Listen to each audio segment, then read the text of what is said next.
মাননীয় প্রধানমন্ত্রী শেখ হাসিনাকে চিনেন? শেখ হাসিনার নাম শুনছি, মাগার কোন রাস্তায় থাকেন আপনার ওটা আমি জানি না। আপনি কি বাংলাদেশের বর্তমান যে প্রধানমন্ত্রী তারেক রহমানকে চিনেন? ওনাকে আমি নাম শুনছি কিন্তু মাগার কোনোদিন দেখি নাই। দেখি নাই, চিনেন না, জানেন না? না, এই যে বাংলাদেশে আরেকটা নতুন দল হয়েছে এনসিপি, আপনি কি এনসিপি দল সম্পর্কে জানেন কিছু? ওইগুলো আমি শুনছি।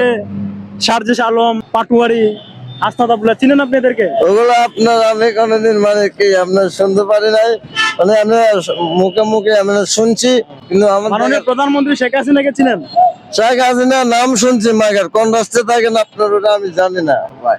কিন্তু উনি খুবই ভদ্র, ভালো, দেশের জন্য আপনার। শেখ হাসিনা অনেক ভালো। হ্যাঁ, আপনার সবাই দেশের সেবা করে। দর্শক, আপনারা দেখতে পাচ্ছেন যে মানুষটা মনে কোনো ভেজাল নাই, অনেক ভালো একজন মানুষ।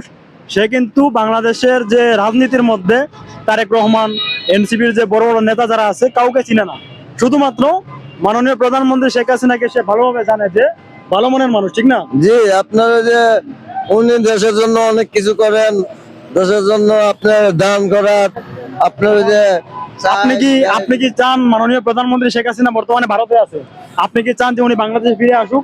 উনি বাংলাদেশে আসলে তো দেশের কিছু নাগরিক ওই যে যারা কষ্ট করতেছেন তাদের জন্য অনেক কিছু করতে পারতেন। এখন উনি দেশে আসতেছেন না, এই যে বাংলাদেশের ভিতরে অনেক ভেজাল। প্রিয় বন্ধুরা, আমরা চুপ তাকিতে অন্ধ, আমরা আসলে চুপ তাকিতে অন্ধ। তার কারণ হচ্ছে কি, এই মানুষটা বুঝতে পারতেছে যে বর্তমানে আমাদের বাংলাদেশে কোন মানুষটাকে বেশি প্রয়োজন। তো যাই হোক, কেউ কখনো খারাপ মাইন্ডে নেবেন না।